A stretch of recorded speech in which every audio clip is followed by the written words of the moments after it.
kita memasuki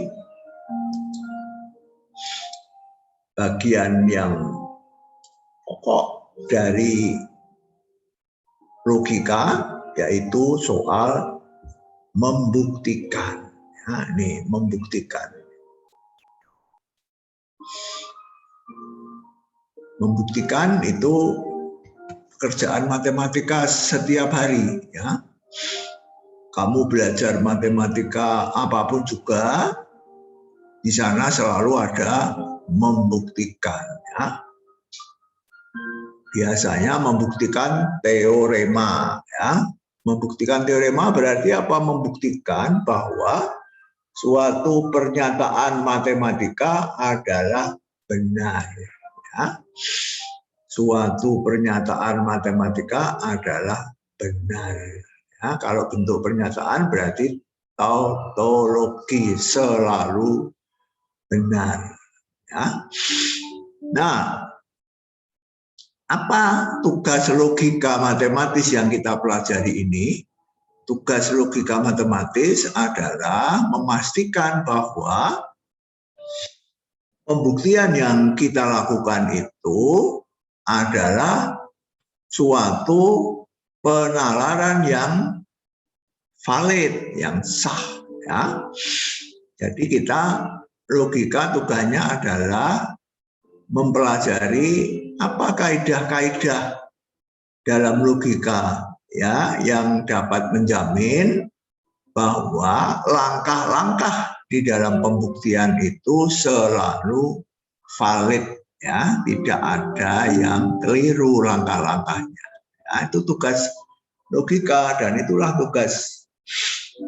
yang akan kita pelajari sekarang, ya, mempelajari kaidah-kaidah dalam logika yang menjamin bahwa langkah-langkah penalaran kita adalah sah, valid, ya. Nah, apa yang disebut penalaran deduktif, ya? Penalaran deduktif adalah suatu proses di dalam pembuktian tersebut, ya. Pembuktian dalam matematika berlangsung dalam suatu proses, ya, yang disebut penalaran deduktif, ya. Proses apa ini? Proses yang berpangkal dari suatu himpunan pernyataan-pernyataan yang disebut premis dan diakhiri dengan suatu pernyataan yang disebut kesimpulan, ya. Itu disebut penalaran deduktif. Jadi penalaran deduktif itu adalah proses, ya, proses atau langkah-langkah yang kita lakukan ketika kita membuktikan kebenaran suatu pernyataan, ya. Nah, kalau kita teropong, langkah-langkah itu terdiri dari dua bagian, yaitu premis dan kesimpulan, ya. Langkah-langkah itu terdiri dari dua bagian, yaitu premis dan kesimpulan. Premis itu bagian depan, kesimpulan itu bagian akhir, ya. Premis itu suatu himpunan pernyataan-pernyataan, ya, yang dipakai sebagai landasan dari proses tersebut. Kesimpulan itu adalah akhirnya, hasil akhirnya, ya. Nah, penalaran deduktif, lalu pertanyaannya apa definisi penalaran deduktif yang valid, yang sah, ya. Penalaran deduktif yang sah atau yang valid adalah penalaran yang mempunyai sifat bagaimana? Bila premis-premisnya benar, ya, dan atau dianggap benar, maka proses itu hanya dapat menghasilkan kesimpulan yang benar juga, ya. Itu definisi penalaran deduktif yang valid, ya. Penalaran deduktif yang valid itu apa? penalaran deduktif yang apabila premis-premisnya itu benar atau paling sedikit dianggap benar, kesimpulannya pasti benar. Ya, itu definisi penalaran valid. Ya, jadi penalaran valid itu tidak mungkin menghasilkan kesimpulan yang salah dari premis-premis yang benar. Ya. Nah, penalaran deduktif yang sah disebut kaidah inferensi. Ya.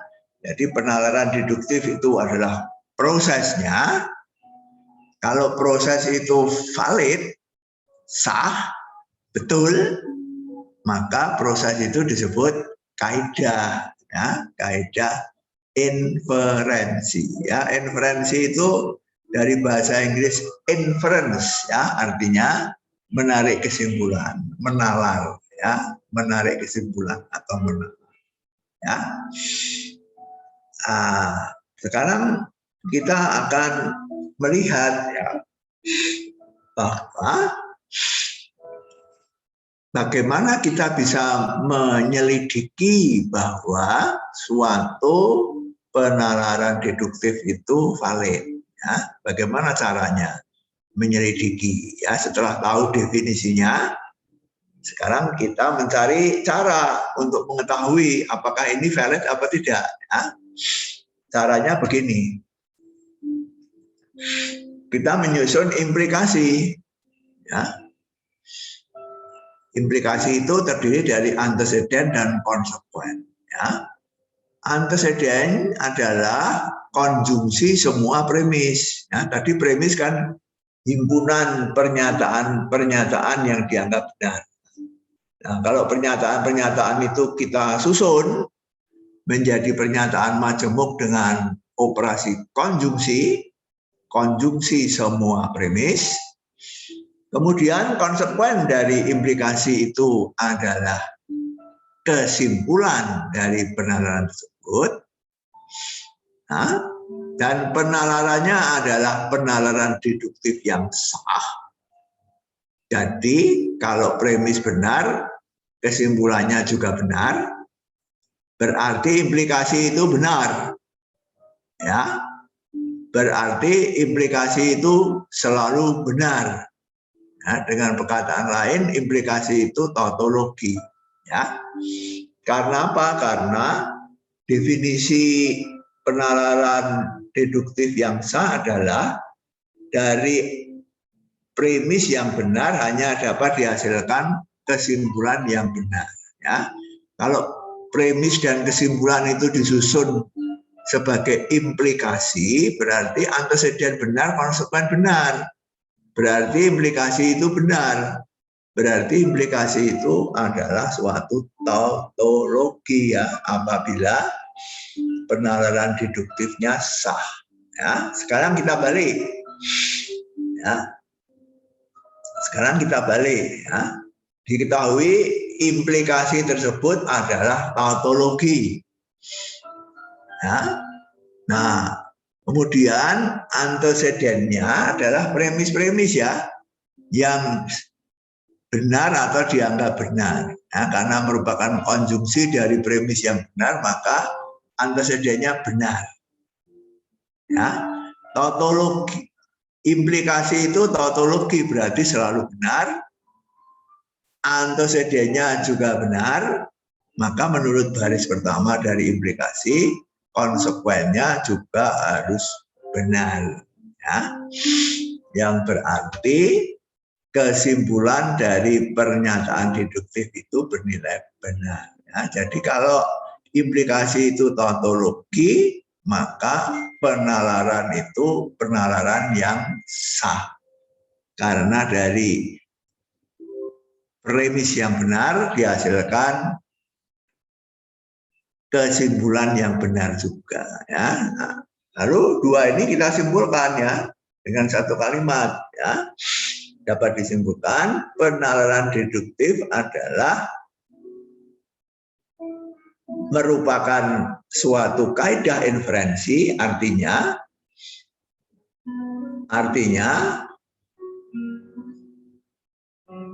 merupakan penalaran deduktif yang sah bila dan hanya bila implikasi yang antecedennya adalah konjungsi semua premis dan konsekuensinya adalah kesimpulan, adalah implikasi tersebut adalah suatu tautologi. Ya.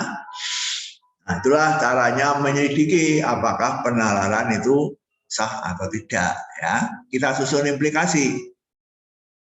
Kalau implikasi itu tautologi, berarti penalarannya sah.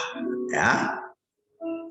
Kalau implikasi dengan anteseden adalah konjungsi semua premis, konsekuensinya adalah kesimpulan, maka penalaran itu sah bila dan hanya bila implikasi tersebut adalah tautologi. Ya. Bila dan hanya bila, karena ini di atas sudah kita buktikan dari kiri kanan, dari kanan ke kiri. Ya. Bila penalaran itu sah, maka implikasi tautologi. Bila implikasi tautologi, maka penalaran itu sah. Ya, jadi bila P maka Q, dan bila Q maka P, jadi bila dan hanya bila. Ya.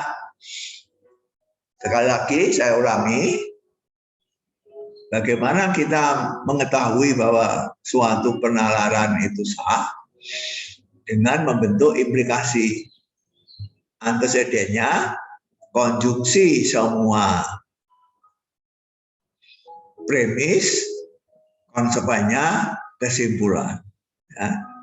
Kalau implikasi tersebut adalah tautologi, maka penalarannya valid. Ya. Nah, inilah yang nanti akan kita pakai ya untuk membentuk penalaran-penalaran yang valid yang disebut kaidah inferensi. Ya. Nah, sekarang kita lanjutkan. Ya.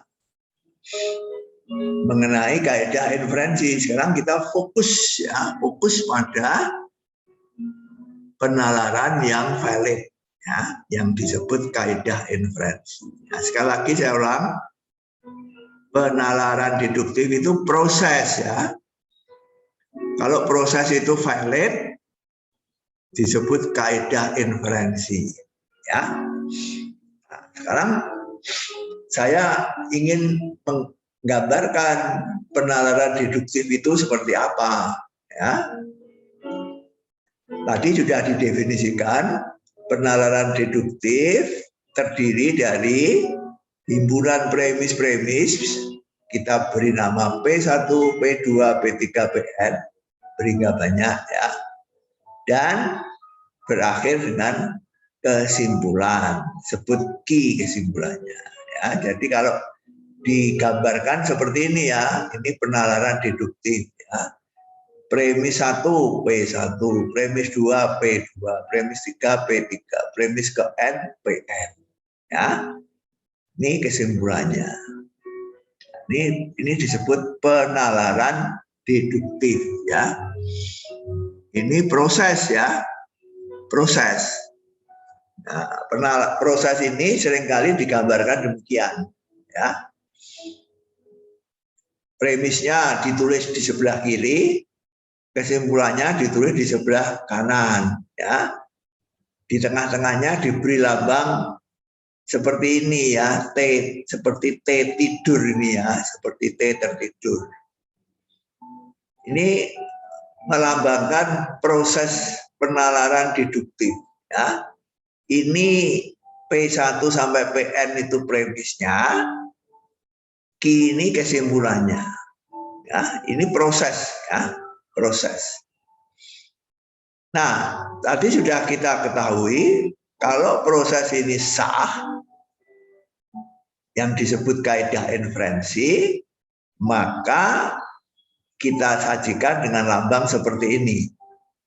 Ya, jadi T-nya ini kita ganti dengan lambang ini ya, sama dengan diberi tanda garis, diberi garis vertikal di sebelah kirinya ya. Jadi bedanya apa ini dengan ini ya? Ini kaidah inferensi ini adalah penalaran deduktif ya. Ini premisnya, ini kesimpulannya. Kalau ya penalaran deduktif itu bisa sah, bisa tidak sah ya. Kalau sah, kita sajikan dengan lambang ini ya.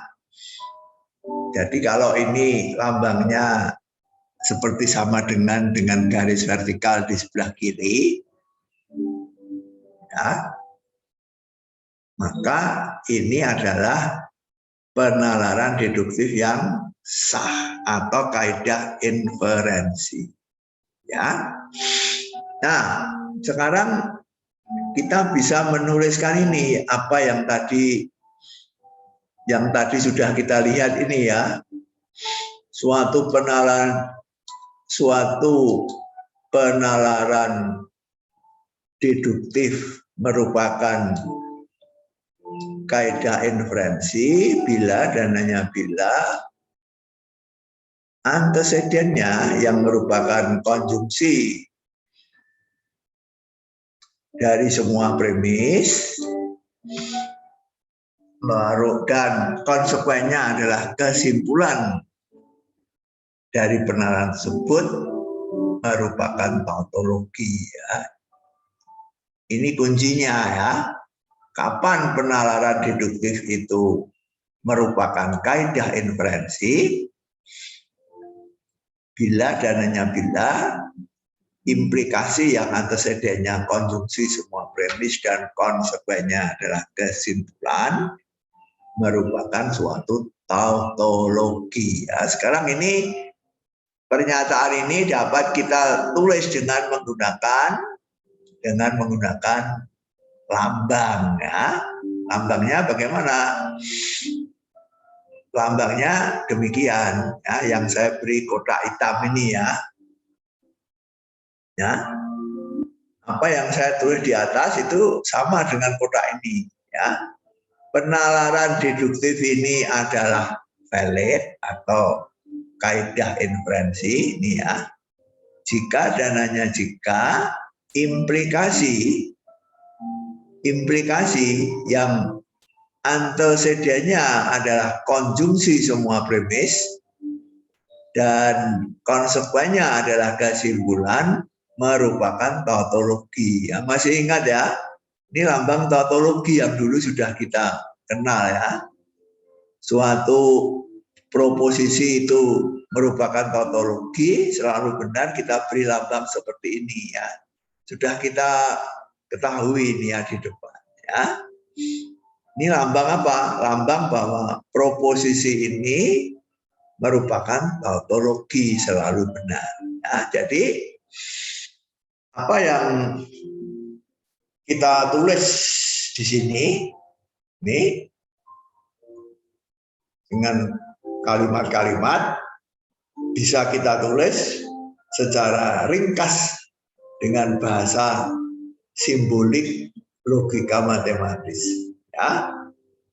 Kalau kita perhatikan betul-betul yang di dalam kotak hitam ini, yang sebelah kiri penalaran deduktif ini adalah valid ya, ini lambang valid ya, atau kaidah inferensi jika dan hanya jika implikasi antecedennya konjungsi semua premis, konsekuensinya kesimpulan adalah tautologi. Ini lambang tautologi kan sudah kita ketahui ya di depan ya. Nah, ini kuncinya ya. Jadi kalau kita mempunyai implikasi atau bentuk proposisi berupa implikasi yang merupakan tautologi, bentuk itu akan menghasilkan suatu kaidah inferensi ya, kaidah inferensi ya.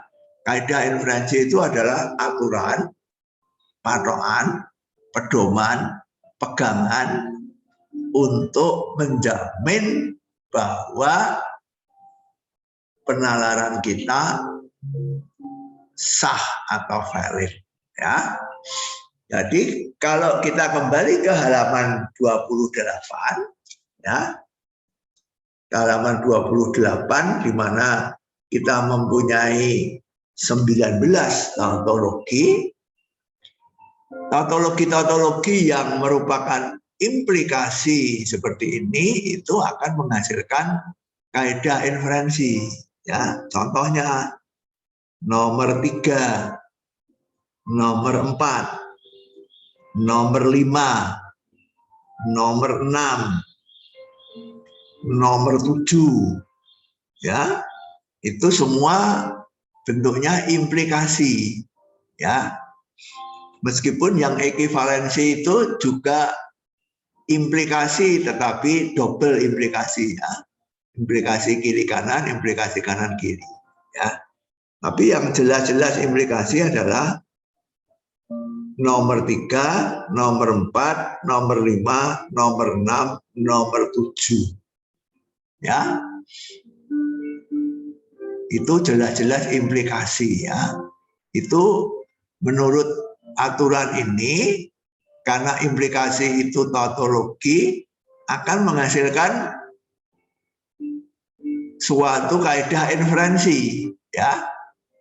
Premisnya adalah proposisi-proposisi pada anteseden, kesimpulannya adalah proposisi pada konsekuen ya. Ini P1PN ini premis, Q ini adalah kesimpulan. Jadi premisnya adalah proposisi-proposisi pada anteseden dan kesimpulannya adalah proposisi pada konsekuen dari implikasi tersebut ya.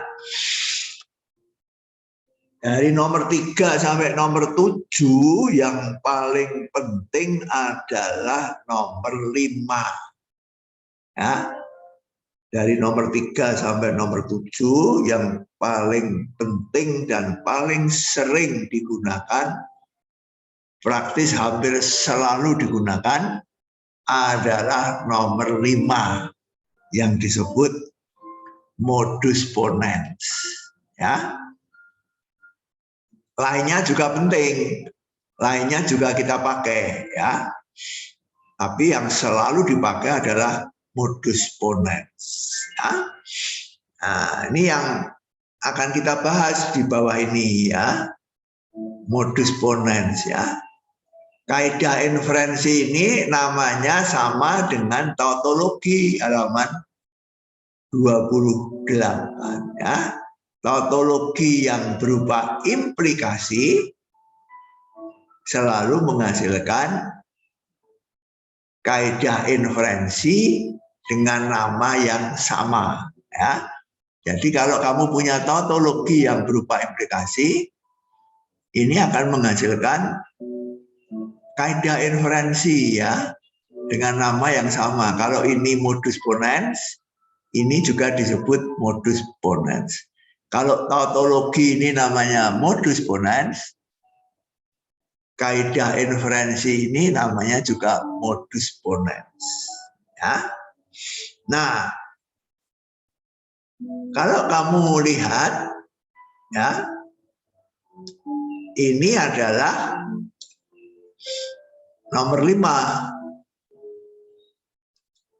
ya.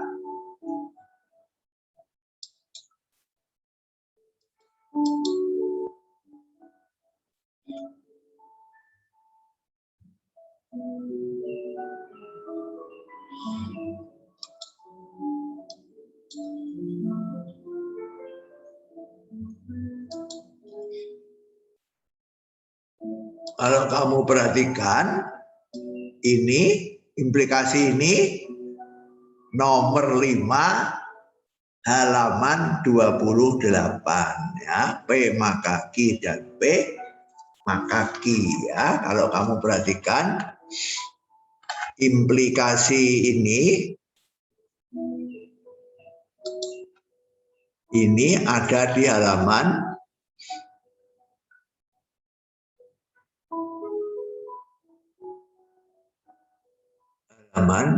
28 tautologi nomor 5 ya, yang disebut modus ponens ya, yang disebut ini ya, modus ponens ya. Jadi kalau kamu buka kembali halaman 28 dan kamu lihat nomor 5, di sana kamu berjumpa dengan suatu tautologi yang selalu benar ya, yang bentuknya implikasi. Nah, P maka Q dan P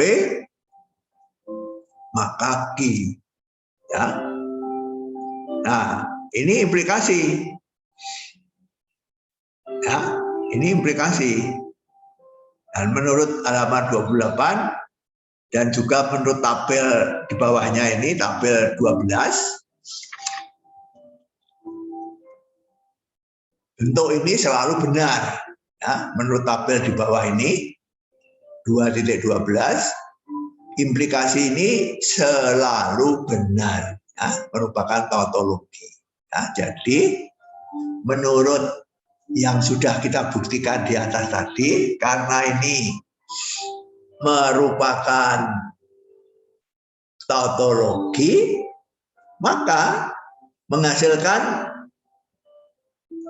kaidah inferensi ya.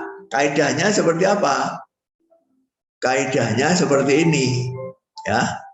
Nah, kaidahnya seperti ini ya.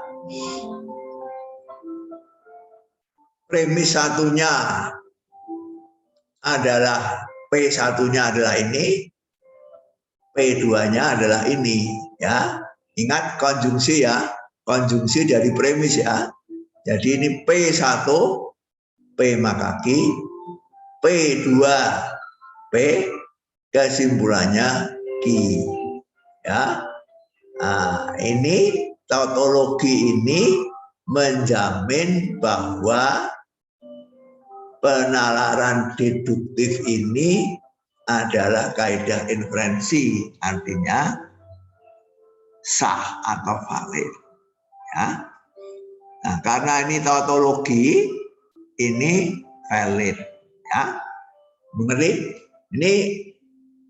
Ini yang kita pelajari di atas ini ya. Kalau implikasi ini tautologi, maka penalaran ini valid ya. Jadi karena ini tautologi ya,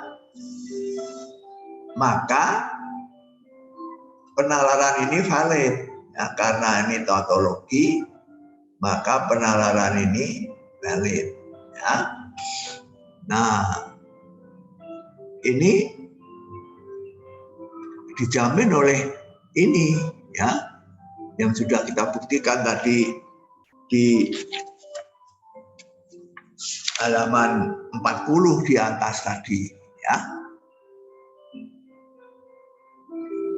Jadi tabel 2.12 ini secara cepat memperlihatkan bahwa implikasi ini selalu benar, atau implikasi ini adalah suatu tautologi ya.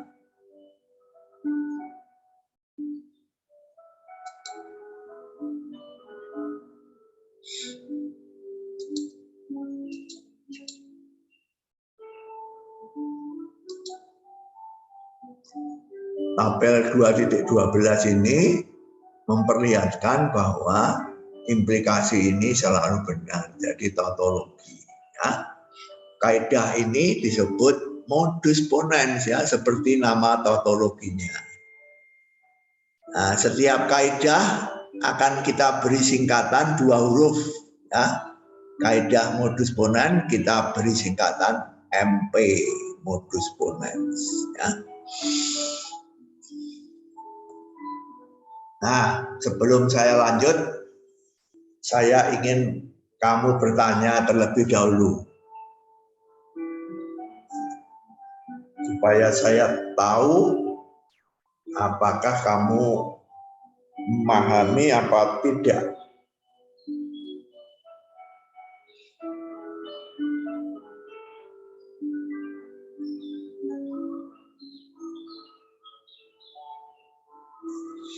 Silahkan bertanya, jangan ragu-ragu.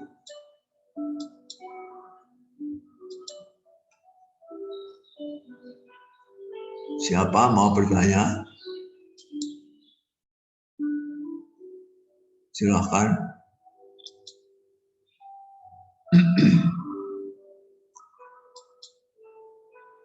Siapa mau bertanya?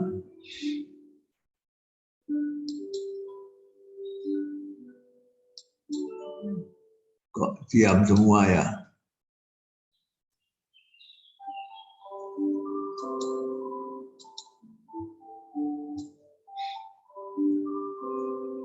Siapa bertanya?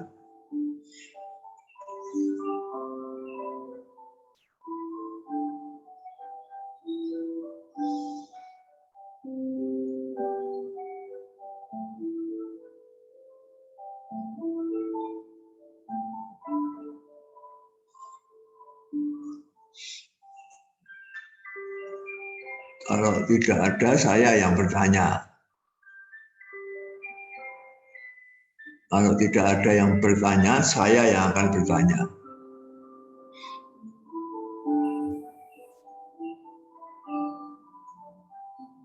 Pertanyaan saya, kapan suatu penalaran deduktif merupakan kaidah inferensi? Kapan itu kalau bahasa matematikanya yang lebih eksak adalah apa syarat perlu dan cukup ya. Suatu penalaran deduktif merupakan kaidah inferensi, artinya valid atau sah. Kapan? Apa syarat perlu dan cukupnya? Jawab, siapa yang mau menjawab? Silakan. Saya mau coba jawab, Romo. Ya, Justin. Ketika suatu implikasi yang antecedennya itu merupakan konjungsi dari premisnya dan konsekuennya itu merupakan kesimpulannya, bernilai benar atau merupakan suatu tautologi. Iya, 100 untuk Justin. Ya. 100 untuk Justin, benar sekali. Ya, jadi menggunakan yang ada di kotak ini. Ya, jadi penalaran ini adalah kaidah inferensi jika dan hanya jika syarat perlu dan cukup ini ya. Implikasi ini adalah tautologi ya. Implikasi ini antecedennya konjungsi semua premis, konsekuennya kesimpulan ya. Kalau ini tautologi, maka ini kaidah inferensi ya. Lalu contoh yang pertama ini ya, karena ini tautologi nomor 5 ya, maka ini kaidah inferensi ya, valid ini ya. Karena ini tautologi selalu benar, maka penalaran deduktif yang premisnya ini dan ini, kesimpulannya ini selalu valid ya. Premis 1P maka Q, premis 2P, ya, premis 1 ini, premis 2 ini, kesimpulannya ini, penarikan kesimpulan ini dijamin valid, ya, selalu boleh kita pakai. Jadi kalau kamu punya premis bila P maka Q, lalu kamu punya premis P, simpulkan Q, ya, simpulkan Q.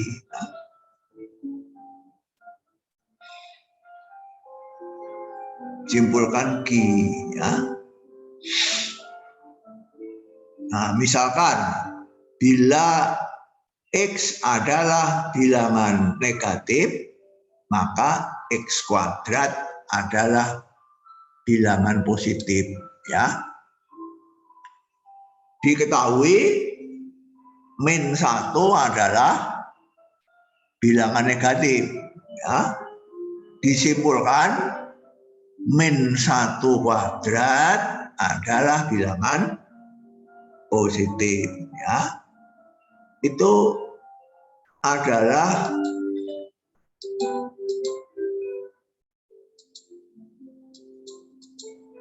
suatu penalaran yang setiap hari kita lakukan dalam matematika modus ponens ini, ya. Maka saya katakan yang paling penting dan paling sering digunakan adalah modus ponens, ya.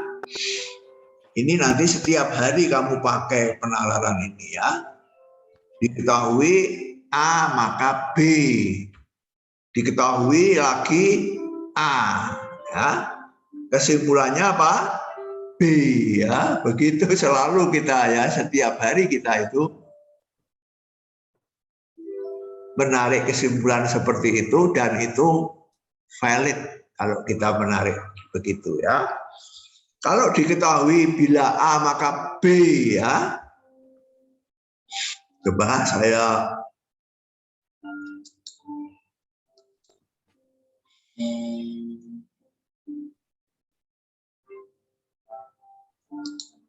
saya tulis, ya.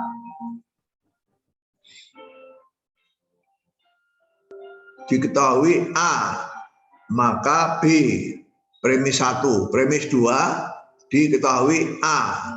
Nah, kesimpulannya jadi B, ya. Ini disebut modus ponens, ya. Modus ponens ini, ya. Nah, tetapi kalau diketahui A maka B, diketahui lagi B, apakah boleh menyimpulkan jadi A? Boleh tidak? Diketahui apa? Nggak boleh. Tidak boleh, benar sekali. Ini salah, ya. Tidak valid ini, ya. Tidak ada yang menjamin ini, ya. Jadi bila A maka B, diketahui A antecedennya, ya. Kesimpulannya B konsekuensinya. Kalau yang diketahui B, ya, tidak bisa disimpulkan A.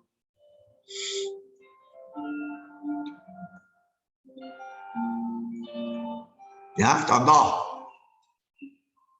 Bila hari hujan, maka kebun di depan rumah saya basah, ya. Kemudian diketahui suatu hari adalah hari hujan. Lalu kamu tanpa keluar, kamu dengan logika menyimpulkan apa? Kebun di depan rumah saya basah, ya. Tanpa melihat kebunnya, ya, memakai logika, ya. Jadi kebun di depan rumah basah, ya.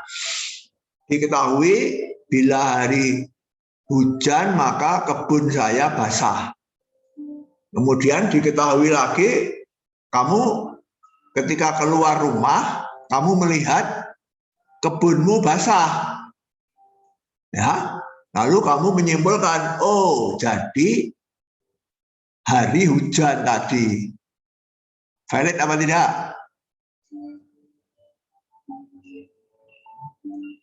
Tidak. Kamu keluar melihat oh kebun saya basah. Lalu kamu menyimpulkan, jadi hari hujan tadi. Valid apa tidak kesimpulannya? Tidak, Romo. Tidak, ya, tidak ya. Karena kebun basah itu belum tentu hujan ya. Bisa jadi tukang kebun tadi menyirami kebun ya. Bisa jadi itu disirami oleh tukang kebun ya. Jadi kalau diketahui bila A maka B, diketahui B, tidak boleh disimpulkan A ya. Tidak boleh disimpulkan A. Tapi kalau diketahui bila A maka B, diketahui A, kesimpulannya B ya, itu valid, 100% valid berdasarkan tautologi nomor 5, modus ponens. Ya. Mengerti? Itulah logika ya. Oke.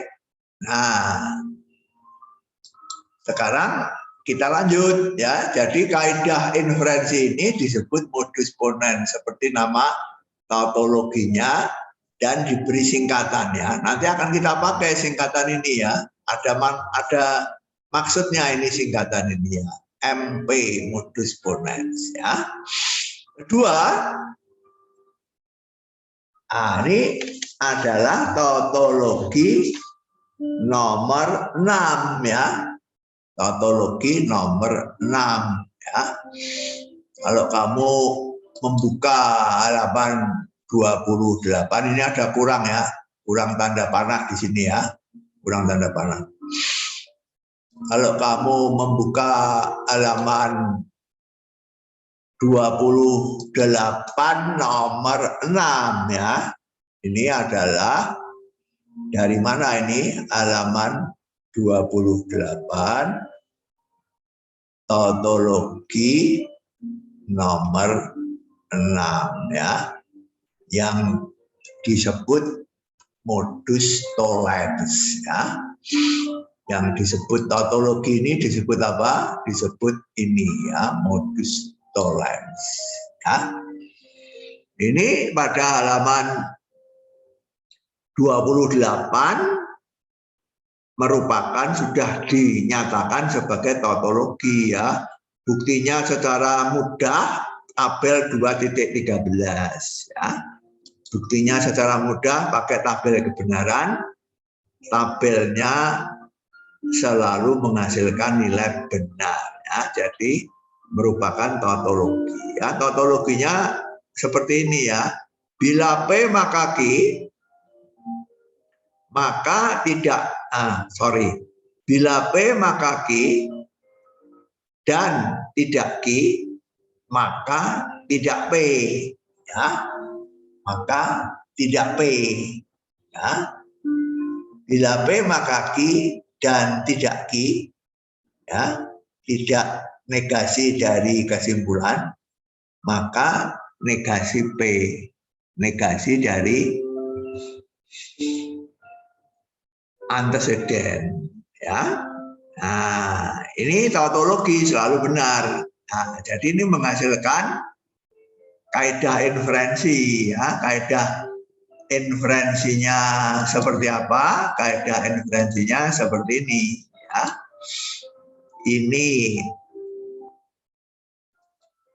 Ini premis pertama, ini premis kedua ya. Ini premis pertama, bila P maka Q, ini premis kedua, negasi Q, ini kesimpulan ya, negasi P ya. Nah, ini merupakan kaidah inferensi kalau kita tulis seperti ini ya. Ini premis 1, ini premis 2, ini kesimpulan, lambangnya ini lambang yang mengatakan bahwa penalaran deduktif ini valid atau kaidah inferensi ya.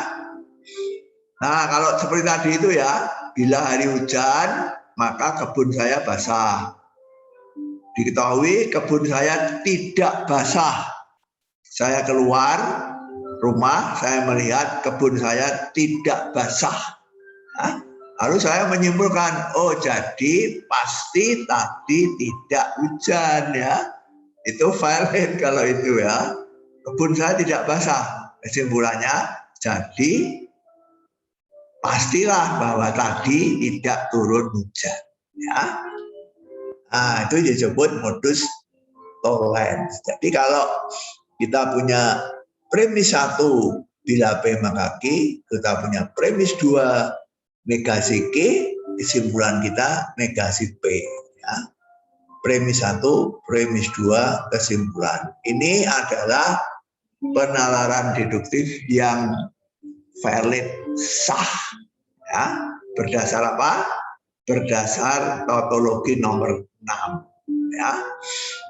Berdasar tautologi nomor 6. Dan penalaran ini diberi nama seperti tautologinya, yaitu modus tollens ya. Kaidah inferensi ini diberi nama modus tollens, dilambangkan dengan MT ya, modus tollens. Oke. Nah, lalu kita lanjutkan ya, halaman 28 ya.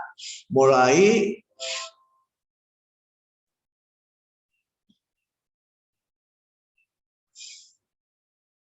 halaman 28.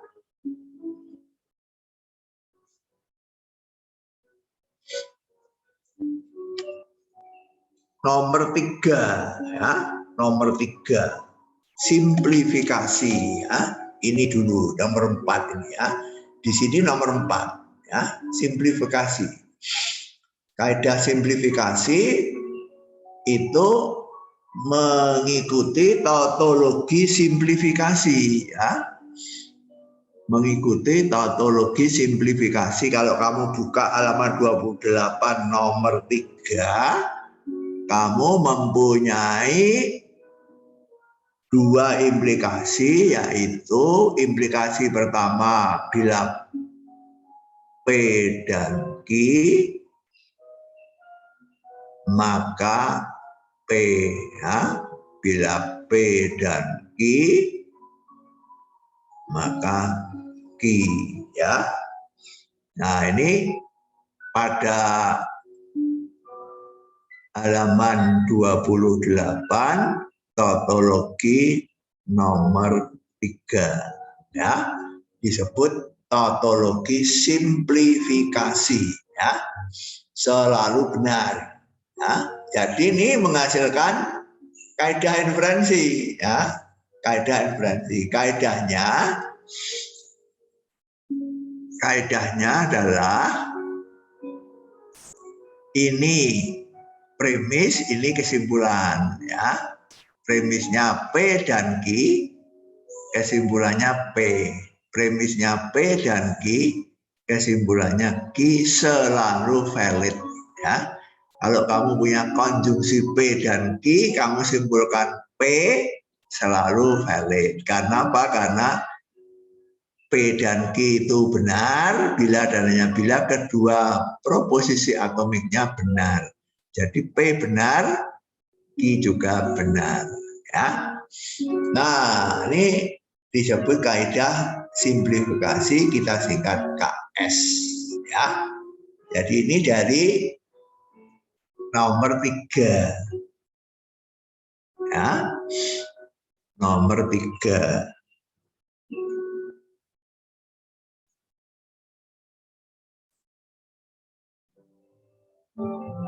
Nah, nomor kaidah konjungsi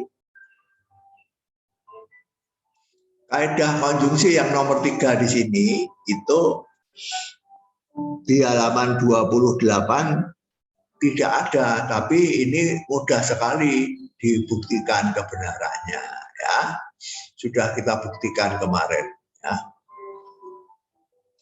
Jadi ini tentu saja berdasarkan tautologi apa? Berdasarkan tautologi P dan Q, maka P dan Q Ya. Mengerti? Karena apa? Karena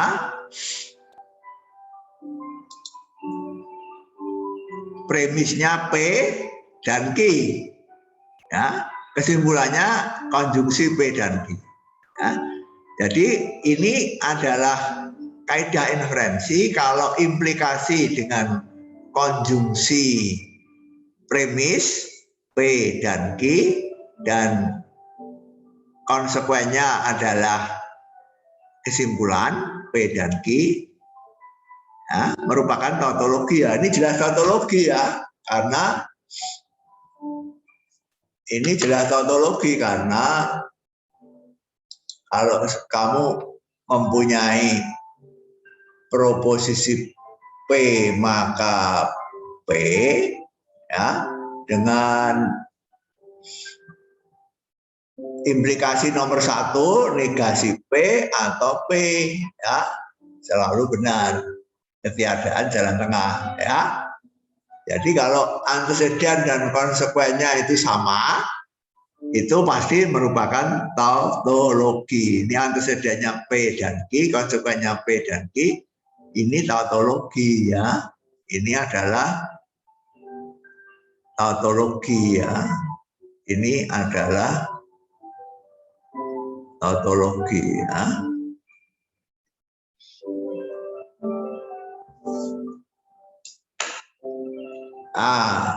Jadi penalaran dengan premis satunya P, premis duanya Q, kesimpulannya P dan Q selalu valid ya, merupakan kaidah inferensi yang disebut kaidah konjungsi atau KK ya. Kaidah konjungsi atau KK. Oke? Ada pertanyaan? Silahkan bertanya dulu sebelum lanjut.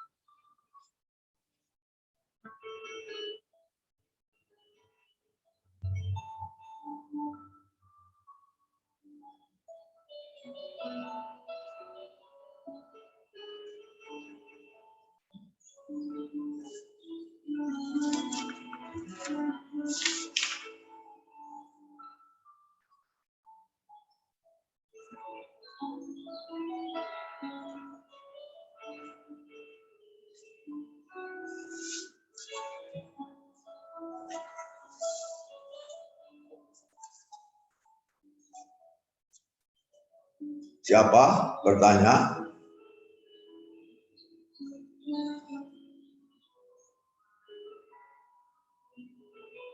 Silakan.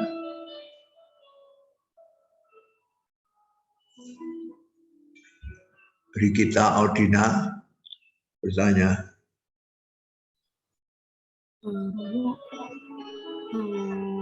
Modus tollendo ponens itu apa ya, Romo? Nggak dengar saya, kurang keras. Mic-nya didekatkan. Sudah jelas, Romo, suara saya? Nggak dengar saya. Halo? Kurang keras. Halo, Romo? Ya. Kedengeran?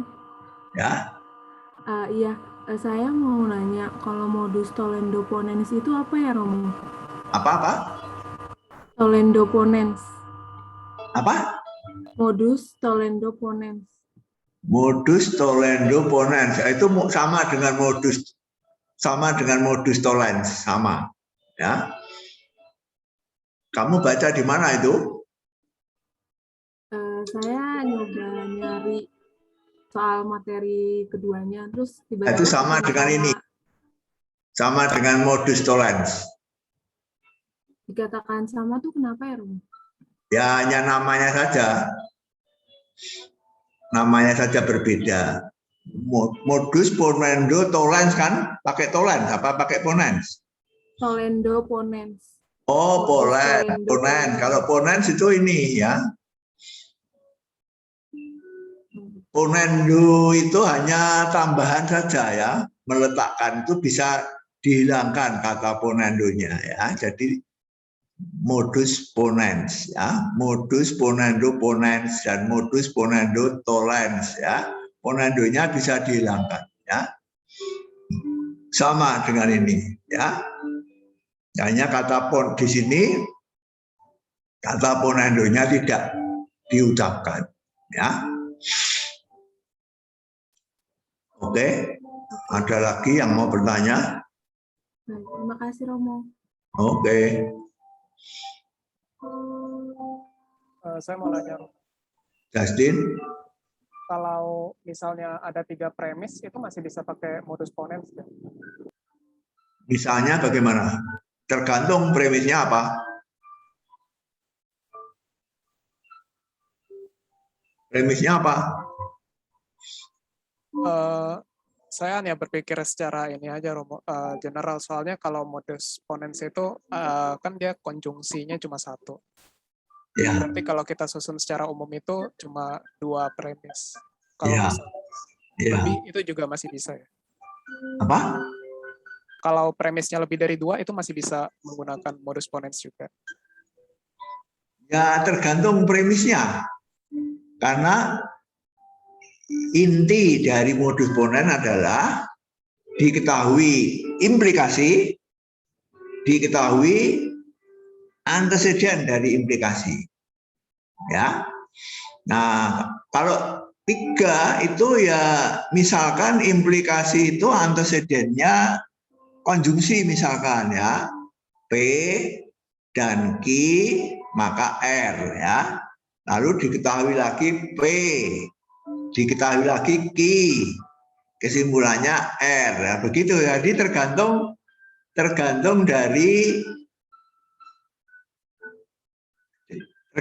dari premis apa yang kamu pakai. Tidak sembarangan 3 ya. Mengerti nggak maksud saya? Jadi misalnya kamu mempunyai implikasi bila P dan Q maka R. Ya, diketahui P, diketahui Q, kesimpulannya R. Ya, itu boleh ya.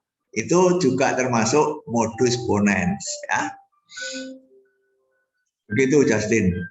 Baik, Romo, mengerti. Terima kasih. Oke.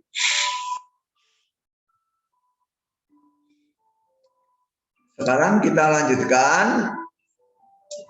Terus masih ada kaidah-kaidah yang lain yaitu nomor 5 sampai dengan nomor 11 ya.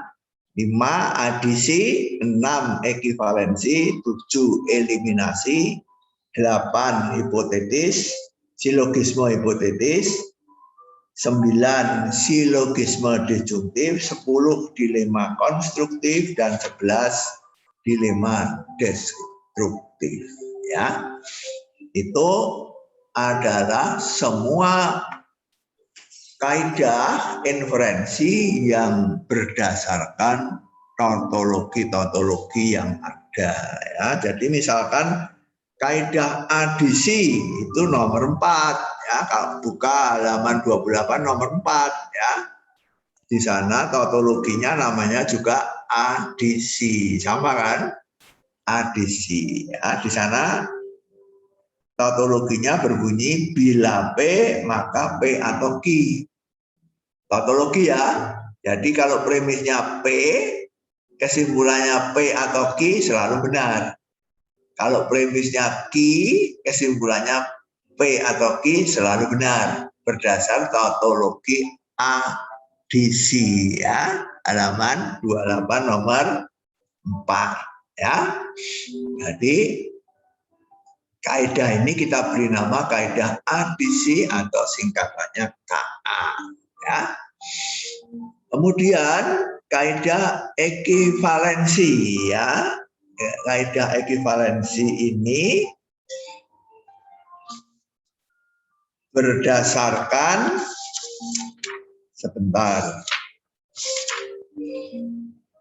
nomor 9 ya. Berdasarkan tautologi nomor 9 yang disebut tautologi ekivalensi ya. P jika dan hanya jika Q ekivalen dengan bila P maka Q, dan bila Q maka P. Ya.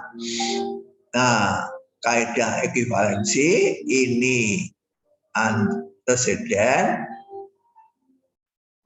ini premis 1, ini premis 2, ini kesimpulan.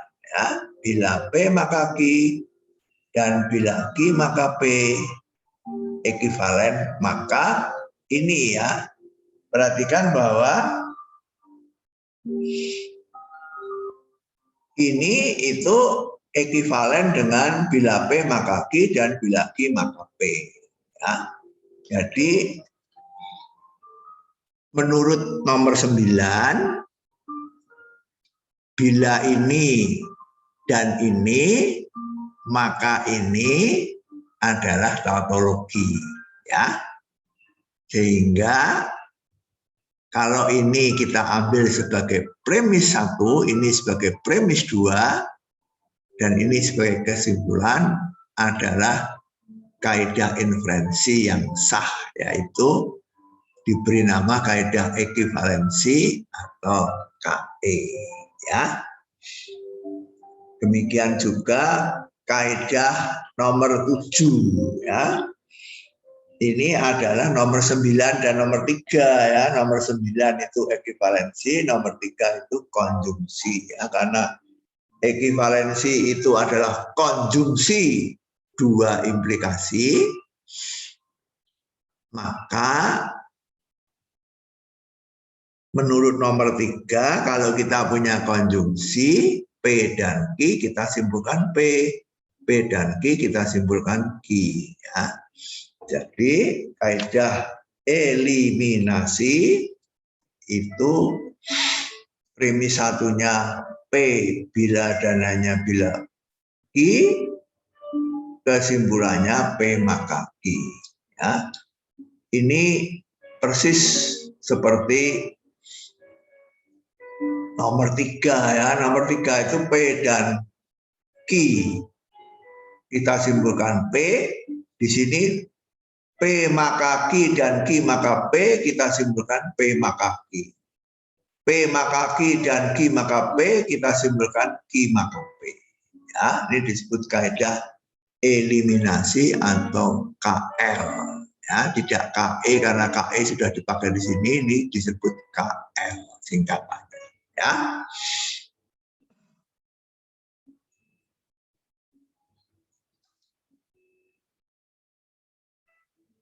Nomor 8, silogisme hipotetis itu ada pada nomor 7 halaman 28 ya. Nomor 7 halaman 28, tautologinya juga disebut silogisme hipotetis, sama persis ya. Premis 1 bila P maka Q, premis 2 bila Q maka R, kesimpulannya bila Q bila P maka R. Ya, disingkat SH, silogisme hipotetis. Ya. Silogisme disjungtif, ya. Nah, ini tidak ada nomor 9, 10 dan 11 itu tidak ada di halaman 28, tapi mudah dibuktikan bahwa merupakan tautologi implikasinya. Ya. P atau Q, premis 1 P atau Q, premis 2 tidak P, kesimpulan Q. Ya, atau premis 1 P atau Q, premis 2 tidak Q, kesimpulannya P. Ya. Ini mudah dibuktikan ya, bahwa P atau Q dan negasi P, maka Q adalah tautologi. Ya.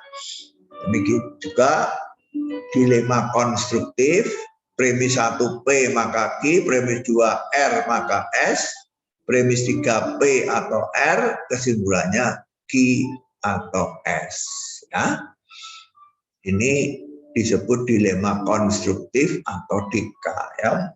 Kita buktikan bahwa ini kaidah inferensi dengan membentuk implikasi ya, bila P maka Q dan bila R maka S dan P atau R maka Q atau S adalah tautologi ya, dengan tabel ya, dengan tabel kebenaran.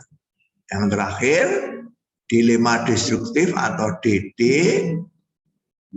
premis 1 bila P maka Q, premis 2 bila R maka S, premis 3 bila tidak Q atau tidak S, maka kesimpulannya tidak P atau tidak R. Ya, buktinya menggunakan implikasi ya, konjungsi dari premis sebagai anteseden, kesimpulannya sebagai konsekuen, merupakan tautologi yang paling mudah dibuktikan dengan tabel, menghasilkan nilai 1 selalu berarti selalu benar.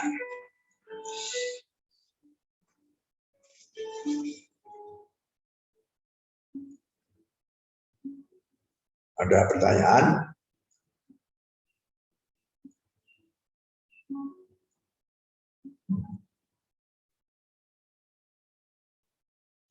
Romo, saya mau bertanya. Silakan. Siapa? Arista. Arista, silakan Arista. Kan dari nomor 1 sampai nomor 10 itu kan pakai singkatan-singkatan gitu ya Romo, seperti modus ponens itu singkatannya MP. Itu besok singkatan itu dipakai untuk materi apa Romo? Dipakai. Nanti dipakai di bawah ini ketika bukti formal. Oh, Dipakai di bawah nanti ya. Di bawah ini sesudah ini ya. Ini singkatan-singkatan itu. Ini MP ini ya. Oh, ya. Terima Dipakai kasih. di sini nanti ya. Dipakai ya. Nanti sesudah ini kalau kita bicara bukti formal nanti akan dipakai. Bukti formal itu ya, terima kasih. Bukti formal itu menggunakan kaidah inferensi ya, yang selalu valid. Nah, supaya kita tidak usah menyebutkan namanya lengkap, kita cukup menyebutkan singkatannya saja.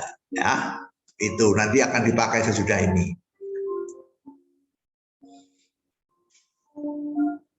Oke, siapa lagi yang bertanya?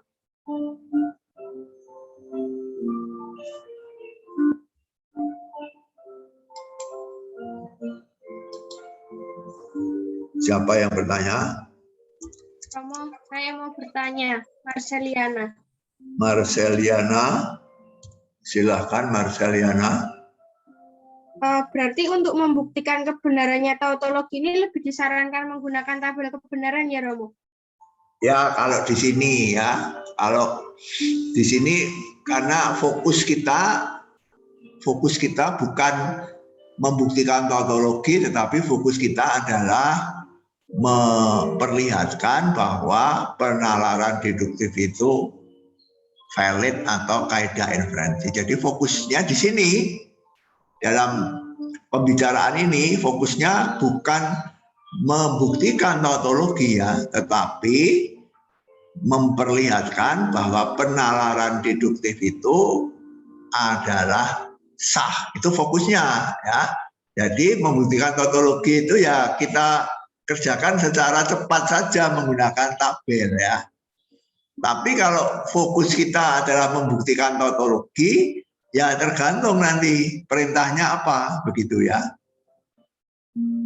Terima kasih Romo. Ya tergantung ya. Jadi tergantung kita sedang membahas apa. Kalau kita nanti membahas sedang fokus pada bagaimana caranya membuktikan tautologi, ada 3 cara ya. Ada 3 cara yang sudah kita pelajari kemarin. Nah sekarang kita tidak fokus pada membuktikan tautologi, kita fokus pada apakah penalaran ini valid atau tidak. Fokusnya di situ sekarang ya.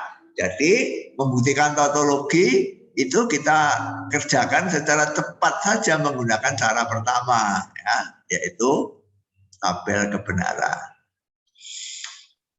Oke. Ya, kembali.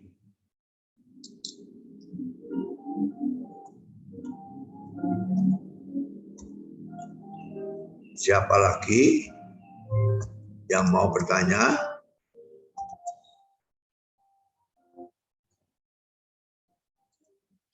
Siapa lagi yang mau bertanya?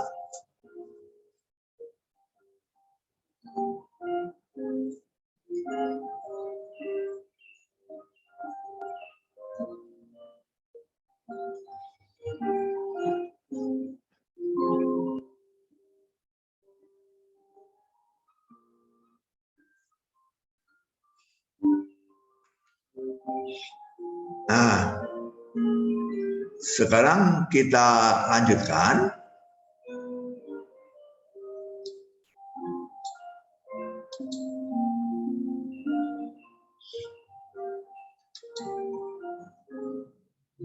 Dengan membahas apa yang disebut membuktikan. Ya. Apa yang disebut membuktikan ini ya. Sekarang fokus kita ini ya. Membuktikan. Fokusnya ini sekarang ya. Tadi sudah kita lihat bahwa pekerjaan matematika itu pada dasarnya adalah membuktikan ya. Nah, membuktikan itu menggunakan langkah-langkah ya. Langkah-langkah itu harus valid ya. Maka kita butuh pegangan kapan langkah-langkah kita itu valid dan kapan tidak valid ya. Tadi sudah saya kasih contoh ya. Penarikan kesimpulan itu tidak selalu valid ya. Kalau kamu tadi saya beri contoh konkret ya, bila hari hujan maka kebun saya basah. Lalu kamu dari tempat tidur, ketika sedang tidur kamu mendengar hari hujan ya, maka kamu menyimpulkan dengan logika, tidak dengan melihat kebun ya, tapi dengan logika. Oh, ini kebun saya pasti basah ya, tanpa melihat kebun ya.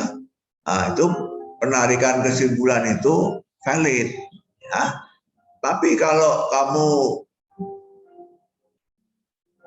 keluar rumah lalu kamu melihat kebunnya basah, lalu kamu menyimpulkan jadi tadi hujan, nah itu penarikan kesimpulan itu tidak valid ya.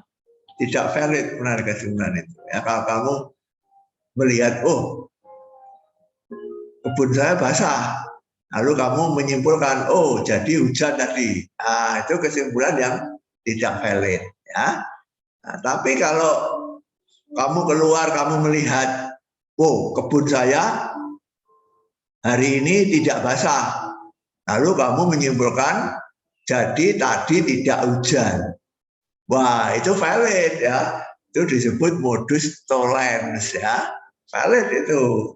Itu kaidah inferensi, mengikuti kaidah inferensi MP, modus tollens ya. Nah, sekarang kita ingin fokus kepada pertanyaan membuktikan itu apa ya? Nah, membuktikan itu apa ya? Nah, telah diuraikan bahwa logika matematis itu mempelajari kaidah yang valid ya. Kaidah inferensi untuk membuktikan kebenaran suatu pernyataan ya. Sekarang kita ingin mempelajari membuktikan itu sebenarnya apa ya. Nah, nanti akan kita pelajari dalam dua langkah. Langkah pertama itu secara formal. Secara formal itu artinya secara resmi dan lengkap. Nah, ini secara informal itu nanti ya agak lebih santai ya. Nanti sesudah ini kita akan mempelajari lagi membuktikan secara informal itu bagaimana ya. Nah, sekarang kita mau belajar dulu bukti secara formal ya, yang disebut derivasi atau dalam bahasa Inggris derivation ya. Apa sebenarnya bukti itu secara formal ya? Bukti secara formal adalah barisan berhingga, ya. Barisan itu sequence ya. Bahasa kalkulusnya sequence ya. Di kalkulus ada barisan dan deret. Nah, ini barisan. Nah, barisan itu adalah X1, X2, X3, X4, X5 dan seterusnya. Itu barisan ya. Tapi berhingga sehingga X1, X2, X3 titik-titik Xn berhenti ya, berhingga. Barisan itu bisa berhingga, bisa tak berhingga ya. Barisan itu terdiri dari apa? Terdiri dari langkah-langkah. Langkah-langkah apa? Langkah-langkah dalam suatu penalaran deduktif yang sah. Yaitu proses yang berpangkal dari himpunan pernyataan yang disebut premis dan berakhir dengan kesimpulan. Ya.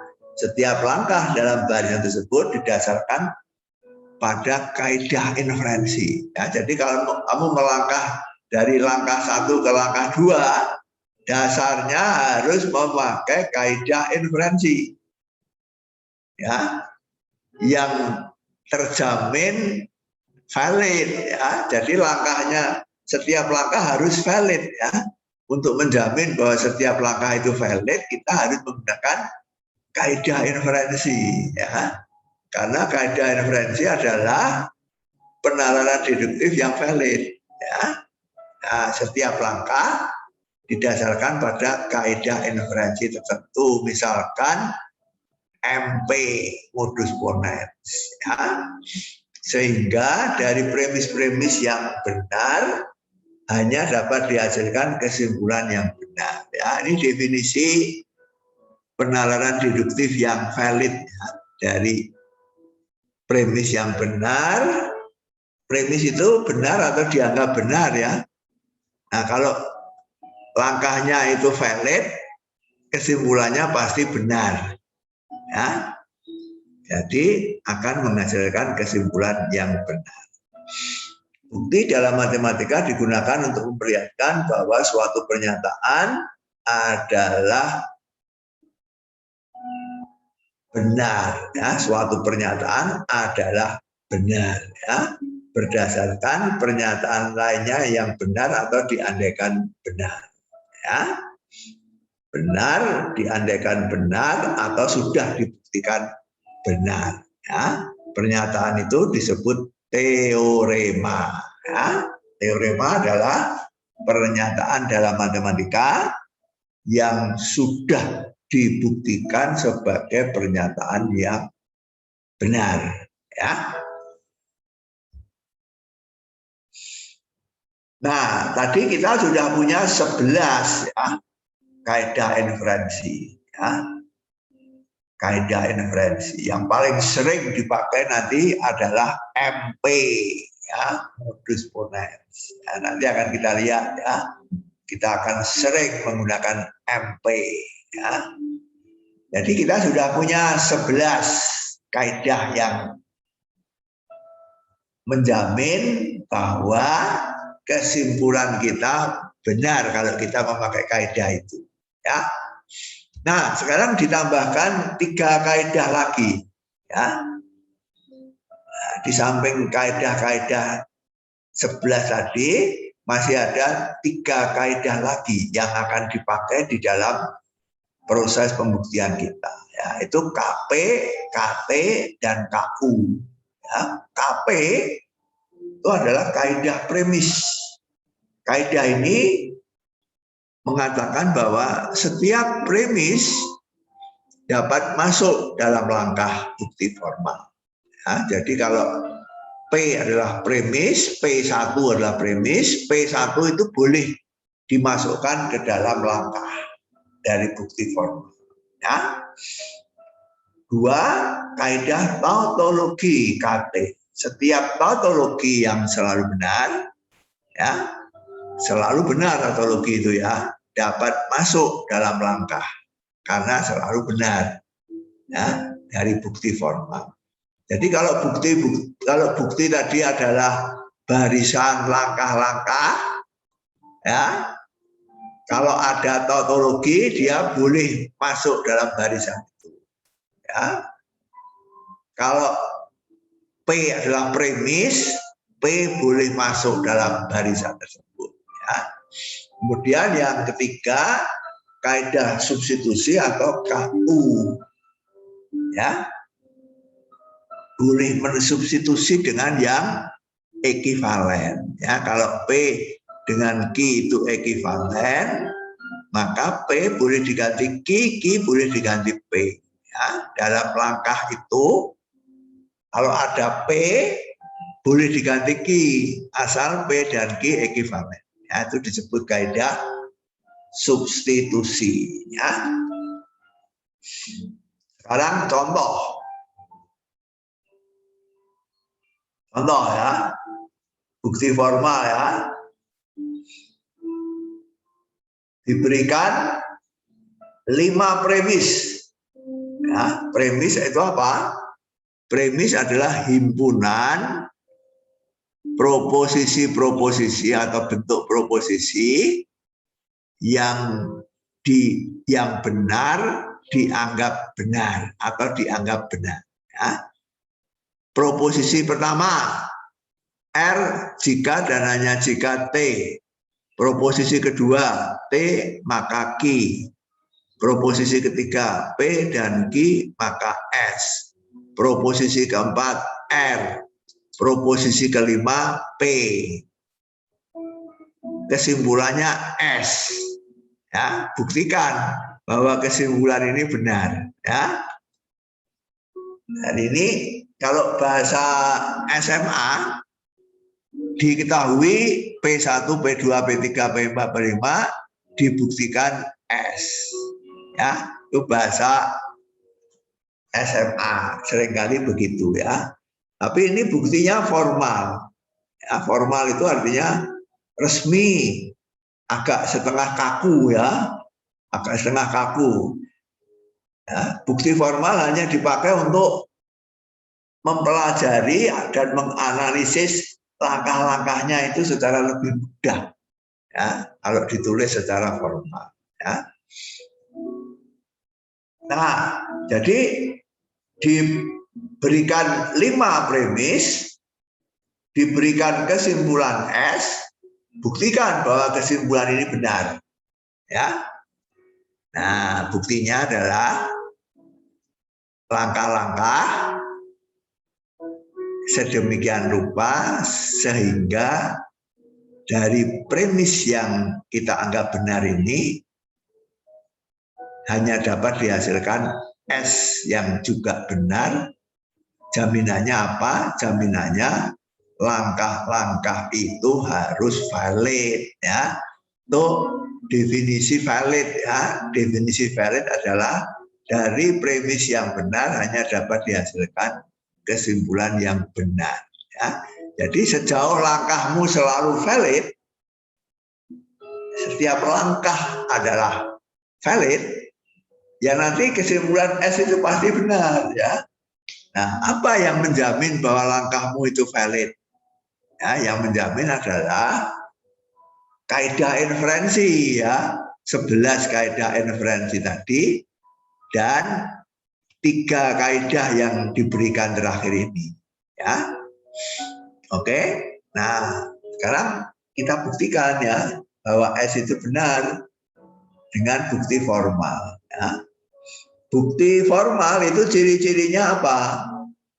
Nah, bukti formal itu ciri-cirinya terdiri dari 3 kolom. Ya, terdiri dari 3 kolom. Bukti formal itu ciri-cirinya terdiri dari 3 kolom ya. Kolom yang pertama adalah kolom langkah. Di sini ada 9 langkah ya. Jadi setiap langkah kita beri nomor, itu maka disebut formal ya. Kalau di dalam matematika yang non informal itu langkah kita tidak kita beri nomor ya. ya kita melangkah saja asal valid ya.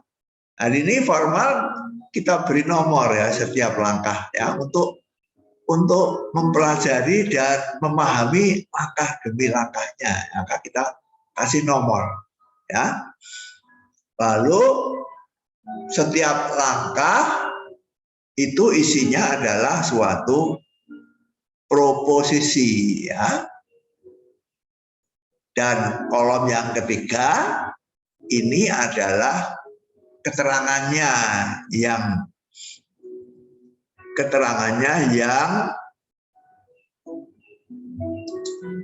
menjamin atau mempertanggungjawabkan bahwa langkah itu valid ya. Jadi kolom ketiga ini penjelasan yang menjelaskan mengapa langkah yang kita ambil itu valid ya. Mari. Jadi intinya itu ada pada kolom kedua ya. Intinya ada pada kolom kedua ya. Intinya ada pada kolom kedua ya. Karena pada kolom kedua ini kita melakukan penalaran deduktif ya.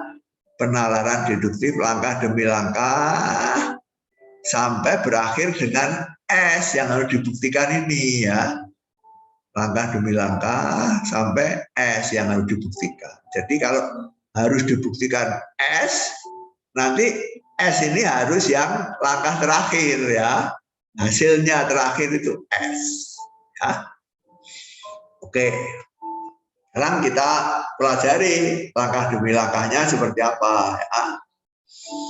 Langkah pertama ya.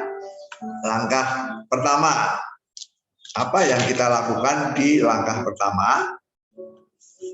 Kita melakukan kaidah KP ya. KP itu halaman 44 di bawah ya, kaidah premis ya.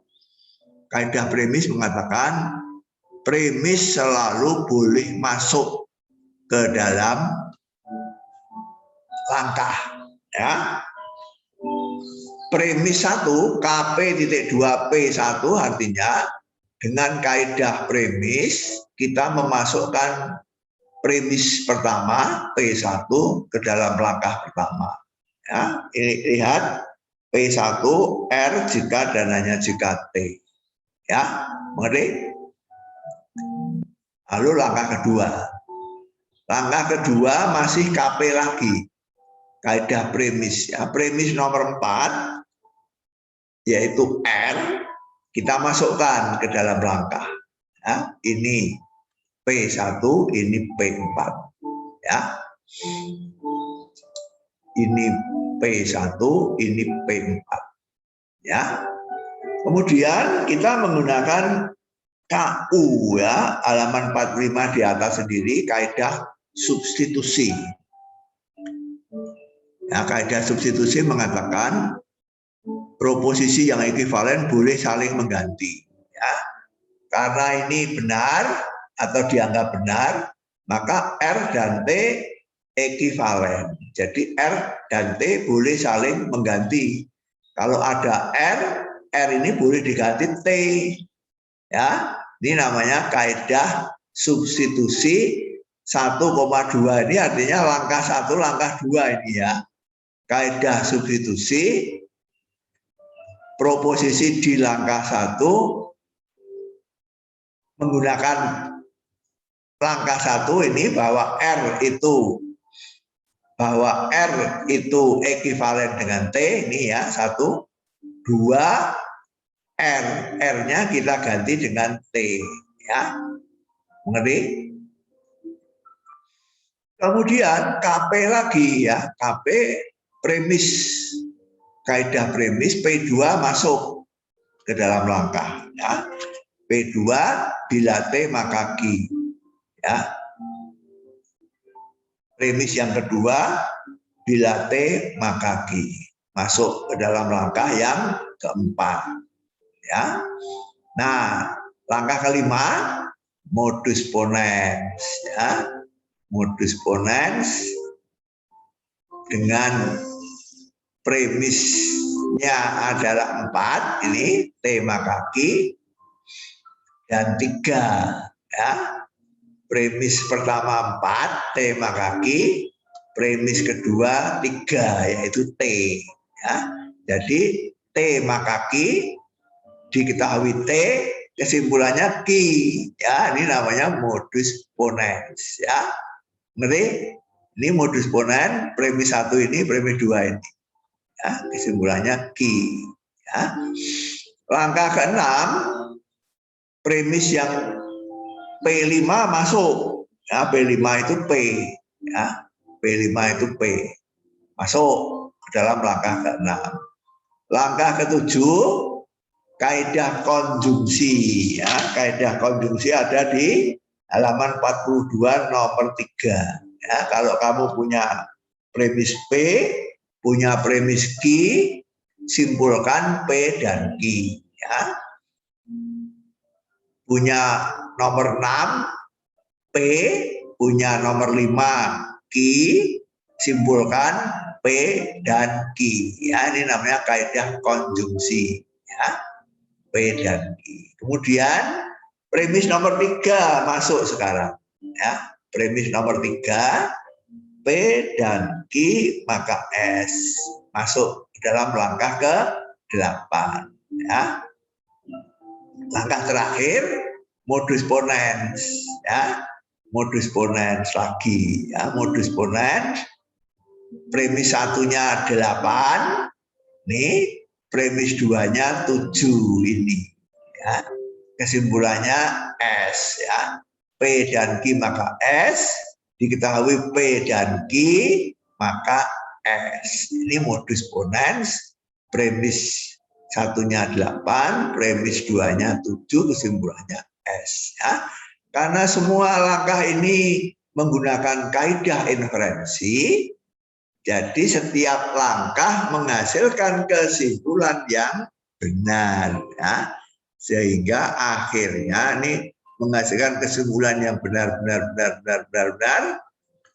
Jadi S adalah proposisi yang benar. Ada pertanyaan?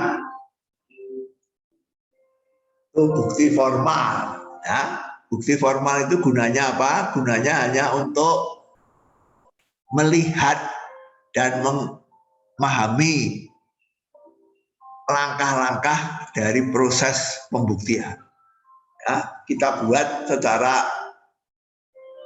formal menggunakan kolom, menggunakan nomor, ya, supaya kita bisa melihat dengan jelas langkah 1 apa, langkah 2 apa, memakai kaidah apa, dan seterusnya.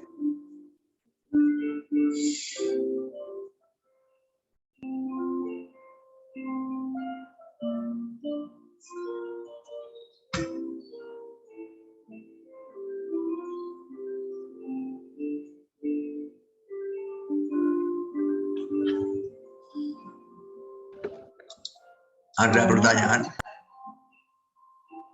Saya mau bertanya, Romo. Siapa? Gabriela. Gabriela, silakan Gabriela. Ya. Jadi kan kalau yang kaidah premis itu kan setiap premis dapat dimasukkan dalam langkah dalam bukti formal kan, Romo. Berarti ketika premisnya itu tidak ada hubungannya dengan langkah yang sebelumnya, tapi kita masukkan berarti nggak apa-apa ya, Romo? Tetap bisa ya? Kayak yang langkah ke-6 itu kan yang P itu maksudnya nggak berhubungan sama langkah yang sebelumnya gitu, Romo. Jadi langsung kita masukkan premis yang P itu ke dalam langkah ini nggak apa-apa gitu ya, Romo? Berdasarkan kaidah premis. Nomor 6 ini, ya. P-nya kamu masukkan kan, P-nya kan ini, ya. Masuk ke sini kan. Loh, ini ada hubungannya karena kita mau menyimpulkan ini, ya. Ini sudah punya Q kan, lalu kita masukkan P dari sini, ya. Lalu dengan P, ada Q, kita simpulkan P dan Q. Nah, ini ada hubungannya. Tapi kalau tidak ada hubungannya, kamu masukkan, ya tidak salah, tetapi langkahmu menjadi panjang. Mengerti nggak? Pertanyaanmu itu maksudnya, apakah boleh memasukkan premis yang tidak ada hubungannya dengan langkah sebelumnya, itu maksudnya? Iya. Ya boleh, ya tidak salah karena itu sesuai dengan kaidah premis ya. Tapi kalau tidak ada hubungannya, lalu kamu hanya menambah langkah yang tidak perlu. Sehingga langkahmu menjadi semakin panjang ya. Ini 9 langkah ya. Kalau kamu menambahkan langkah yang tidak perlu bisa menjadi lebih dari 9 ya. 10 atau 11 atau 12 begitu. Bagaimana? Ya paham Romo. Terus untuk kita menentukan premis yang bakalan dimasukkan ke langkah paling pertama itu terserah kita ambil dari premis yang udah ada atau gimana Romo? Betul, terserah kamu ya. Tidak harus ini ya, terserah kamu. Jadi misalkan ini PR ya dikerjakan oleh mahasiswa, nanti mahasiswa yang satu memilih langkah pertama dengan mahasiswa yang lain itu mungkin langkah pertamanya berbeda. Ya. Tidak harus ini ya. Jadi kamu bebas untuk memilih mana yang akan kamu masukkan terlebih dahulu. Bebas ya. Mengerti nggak? Ya mengerti Romo. Mengerti ya. Jadi terserah kamu ya. Mau mulai dari mana itu tidak bisa ditentukan ya. Setiap orang boleh memilih sendiri mau mulai dari mana ya. Tapi kalau kamu memulainya itu dengan cermat dan dengan cerdas, itu langkahmu bisa pendek ya. Kalau kamu memilihnya itu kurang cermat, asal pilih ya, nanti langkahmu agak panjang sedikit ya, lebih panjang langkahnya gitu ya. Lalu kalau milihnya itu dipikir, dipertimbangkan, diperhitungkan ya, langkahmu bisa pendek ya, bisa singkat langkahnya. Begitu. Baik Romo, sudah paham, terima kasih. Oke. Ada lagi yang mau bertanya?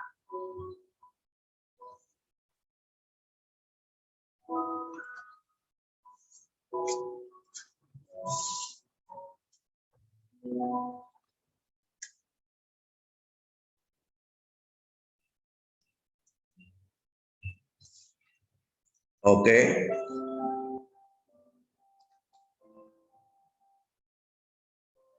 Ada lagi yang mau bertanya sebelum kita akhiri?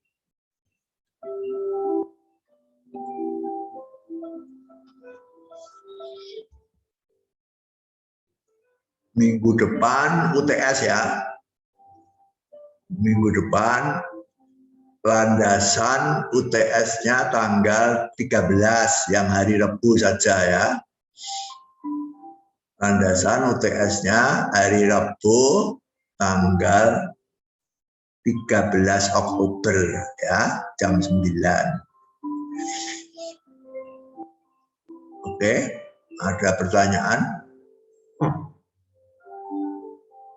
Romo, saya mau bertanya. Siapa? Arista? Jadi berarti itu K2.5.1 itu kaidah inferensi itu caranya, terus nanti di formal gitu ya Romo? Apa? Lagi diulang? Jadi berarti yang kaidah inferensi itu memberi caranya, terus yang 2.5.2 itu berarti pembuktian formalnya. Ya. Oh, ya. Kaidah inferensi itu adalah aturannya, ya, aturannya, pedomannya, ya. Berikutnya bukti formal itu langkah-langkahnya, ya. Iya. Langkah-langkahnya itu setiap langkah harus menggunakan kaidah inferensi, ya. Dan bisa harus kamu terangkan ya. Dari 11 ditambah 3 dari 14 kaidah itu kamu memakai yang mana? Selalu harus menggunakan kaidah inferensi untuk menjamin bahwa penarikan kesimpulannya itu menghasilkan kesimpulan yang benar, ya, menggunakan kaidah inferensi. Jadi kaidah inferensi itu patokannya yang akan kamu pakai pada bukti formal. Terima kasih Romo. Oke.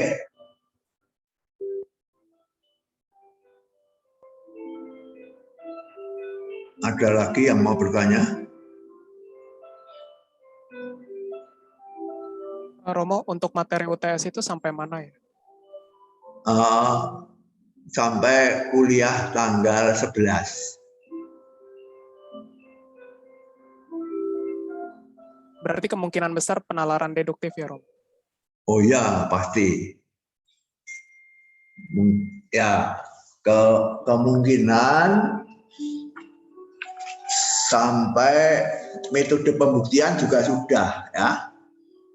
Jadi kemungkinan ya sampai metode pembuktian, ya. Ini kan penalaran deduktif pasti akan masuk bahan UTS, ya. Bukti formal juga masuk, ya. Kemudian halaman 46 dan seterusnya itu metode pembuktian itu kemungkinan juga masuk karena sudah akan dibahas besok Rabu dan minggu depan Senin, ya. Kita masih punya 2 kuliah, ya, yaitu tanggal 6 dan tanggal 11 sebelum UTS, ya. Dan di dalam 2 kuliah itu kemungkinan kita sudah akan membahas metode pembuktian halaman 46, ya. Oke, ada pertanyaan lagi? Berarti materi UTS-nya sampai halaman 60 ya Romo? Ya, sampai nanti kita lihat hari Senin tanggal 11 itu kita sampai mana pembicaraannya, ya. Oh, iya. Tapi supaya kamu siap, ya, sampai halaman 60, ya mungkin belum sampai 60 mungkin, ya. Belum sampai 60 mungkin, tapi ya halaman 46, 47, 48, 49, 50 itu mungkin, ya. Mungkin kira-kira, belum tahu. Kita lihat nanti hari Senin tanggal 11, ya. Terima kasih Romo. Oke. Jadi belajarnya jangan nunggu sampai tanggal 13, ya. Belajarnya mulai dari sekarang, ya. Kemudian latihan-latihannya juga yang belum dikerjakan, kerjakan, ya. Oke, kita lanjutkan lagi besok Rabu tanggal 6 Oktober. Sekian, terima kasih atas perhatiannya. Sampai jumpa lagi besok hari Rabu. Selamat siang Romo, terima kasih. Selamat siang. Terima